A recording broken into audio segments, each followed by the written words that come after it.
First off, congrats. 4 top 5 finishes. I know. I mean, for a mother-daughter team, an all-female team, plus the oldest member on the cast, really, really proud of ourselves. Yeah, the hard thing was is after getting those top 4 and 5, is every time there was like an equalizer. It's like either you're getting on an airplane and then everybody's running out of the airport, and we're always last because I can't begin to keep up with everybody. And like it was the very first episode, I think, running out of the airport, and everybody's just running, and you're not. I kind of got bumped by somebody's backpack and knocked all the way over, thinking I can't get injured trying to get out of the airport. So I said to Erica, we're just gonna have to stay back because that's the only way to be safe. So it was hard, always thinking you're getting ahead and that we just couldn't capitalize on that number 4 and move Yeah. up on the spots was hard. When you were in Bali, we see you have a moment of beautiful navigation. You guys walk straight to the mat while we watch a group running So in a circle, gives you a 4th place finish. I mean, how did that feel? That's all Erica. She's amazing. I did love that moment. I thought it was hilarious. We even just producers and stuff that saw it, they were like, "We saw you guys just going straight," and we're like, "They're not turning!" Like just cheering for it, which I think is so funny. Um, I really didn't think about the other teams. I was like, I saw it on the map. I'm really, as in a real map, not great at it. A phone, I am phenomenal with a phone. I promise. Give me a phone and I can get you anywhere. And so it was just so funny because my mom kept being like, but I saw everyone turn. And I'm like, but I know it's straight. So that was And actually really fun. yeah, that's hard to like go with your gut and not follow the group. So impressive. Speaking of maps though, did you prepare with a real map? We actually had prepared to be switched. So like Mhm. I was hoping to drive stick shift, but I didn't, we felt we should have switched. We kind of realized later, like I would have been able to drive stick shift in the countryside. It was just like in the city. And since we started in the city, we're like, Mom, just start driving and I'll figure it out because she's really good at a paper map. And I just didn't feel as confident as I wish I had driving in the city. And we realized later on, we're like, in the countryside, I would have been just fine. Because I knew enough and I like knew how to do it. It was just I didn't want to get stuck in the city. I think we got race brain because we did talk Yeah. about, I do know how to read a map. I grew up that way, that we were gonna, if she had to do it, we were gonna stop. I was gonna find it on the map, show her, and then she would be able to follow. And I'm a little bit antsy. And so I was like, let's go. And we did not do what we said we were gonna Yeah. do in a couple situations where would have really helped us. But Yeah. that's race brain that it Yeah. just You prepare and then you don't even do what you prepared to do. Like we were gonna stop and both look at the map. Because the hard part was I just never could find where we were on the map. I just never Yeah. knew where we actually were. So if she had always found it for us prior, it probably would have been a lot better, like we had planned. for the second day, I showed you where the lake was. We knew that, so she Mm. kind of followed. I do hear that a lot in these interviews that you have one plan, but you don't always do it Don't when stick you're to it. actually in the race. You guys chose coconuts over coral, which I mean, congrats on beasting through that, but why do that to yourself? It didn't actually show our whole conversation, which I think is so funny. When I read the coconuts, it said stacking coconuts, and then I looked at my mom and I said, "It's impossible to stack watermelons. Let's not ever have to deal with stacking coconuts." And she read, well, she didn't read it because she couldn't read. She heard me say, "Use a bike," and back to like decisions we would make. I'm like obsessed with biking, love biking. She does too. We go biking in Arizona all the time. She just heard the word bike and was like, pick the one with the bike. And I'm like, but I don't want to pick the one with the bike. And she was like, pick the one with the bike. We said we'd pick a bike. And I was like, I don't think this is a bike situation. And then we just kind of, I was like, you know what? All right, whatever you say, Mom. Again, I should have read the clue because I can't see it. So it's like, I do, but yeah, we made the wrong decision there. And We that 100% did. pretty much on me. And I was delirious there because I was so hot and so tired. I hadn't slept the night before and a little confused. And we were kind of funny. We think about how Nick and Mike were just laughing at us because I was kind They're of so dehydrated. And we have a tagline. It was Mom eats some chocolate because I eat chocolate all the time. So we carry chocolate with us. And she'd go, Mom, just eat some chocolate and count. You can tell them. It's like, Well, yeah, the coconuts, she was just really delirious. I mean, like, kudos to her. It was a really hot day. Yeah. Those coconuts were way heavier than you can like imagine. And she was so delirious at the time. We had to count 30 of them always. And I was like, just recount, eat some chocolate. Count 30, eat some chocolate. So you can hear kind of in the background too, her just be like 1, 2. And all she did was just keep recounting 30. And I was like, eat some chocolate. And Nick and Mike were like, we were cracking up. Like, why are you telling her to eat chocolate? And I was like, it was just calm down and count to 30, like over and over. So this last episode, speaking of Oh, Nick and yeah.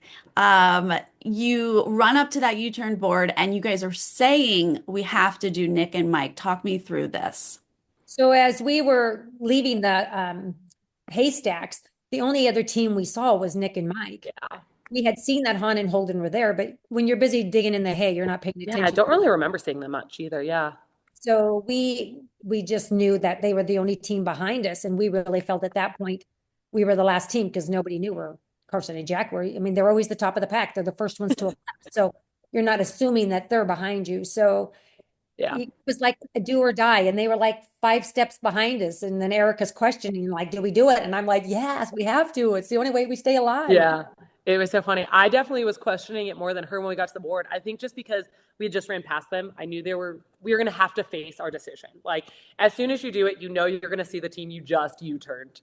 And so her just being like, yes, do it. I was like, crap. And then seeing the additional clues, gosh, we love Jack and Carson, but having Jack and Carson behind you is never, like, if you have the opportunity, get rid of them because they're just so good. And then even the next leg of the race, you never want Jack and Carson to be the ones that are behind you. They're a top 3 finish every time. So that was unfortunate. We would have much rather done anyone but Nick and Mike. Right. But that's the only team that you definitely knew were behind you. But yeah, at that time. So this episode, if you had not misread the clue, if you had not taken taxis, do we think that this would have changed anything? No, I think we've talked about that a lot too. And we understood these teams, they were 30 years younger than my mom, everyone.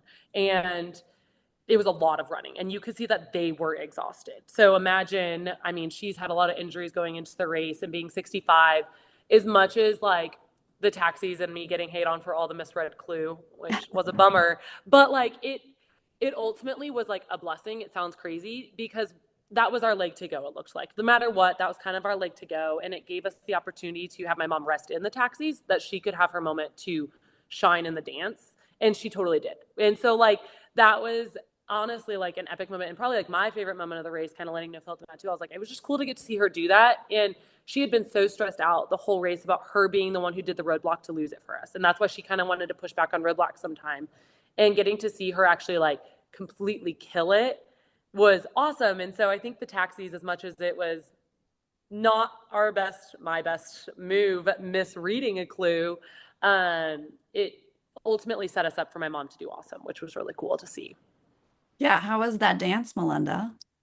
Oh, it was great. I was fortunate that I do know how to Greek dance, some of the Greek dances. So it was familiar in that sense. I had to get my mind retrained because their front and back's a little different. So I kept going the Greek way instead of their Bulgarian way. And so once I could kind of get my mind to stop just going by muscle memory and changing it, it was fun. It was hard, but it was fun. Yeah. Did you guys have a favorite leg, a favorite task? Well, I think ultimately, both of us are the same. We loved Dubai for multiple Mhm. reasons. One sad reason, but Dubai was just so cool for us to get to ride camels, staying in the Bedouin camp. My mom, I've already skydived, and we both are big like thrill seekers. And so as soon as we knew it was skydiving, I was a little salty, but she got to have like her awesome skydiving experience. It was like the first leg of the race also that was no like negative twists, and we still just like outraced other teams. Like we surpassed people at the bakery, and then we were able to like work hard at the e-foil. So I think that leg for us just showed us that like we were a solid team, and it was all fun adventure things, which is just what we love in general. And so for us, that was a great leg besides our favorite people leaving the race, which was heartbreaking. Having us have to watch Jeff and Pops leave was really, really hard, but that was still our favorite leg of the race. It was cute to watch, the parent-child teams Yeah. kind of pair up a little bit. That's fun to see. You guys have an interesting background or family dynamic. It's interesting that you chose to do this race together. Ultimately, what was it like to have this experience together? It's priceless to be able to have that time together, to be able to spend that much time together because we're in separate states. And to have her want to do it with me, it was just such a gift and such a blessing.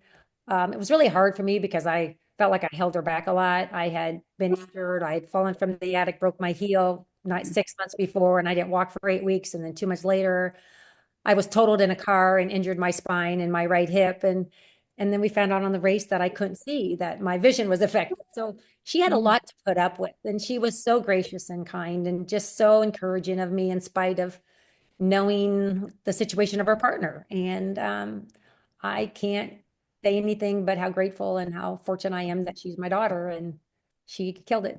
The reason we actually signed up together is I had actually had friends and people be like, you and your mom would do so good. Because yes, we do bicker, but like, I don't think anyone would ever guess my mom is 65. Like hashtag goals to age like my mom. Mhm. And even with her injured, like she can straight up like outwork and out hike and outdo like 20-year-olds all the time.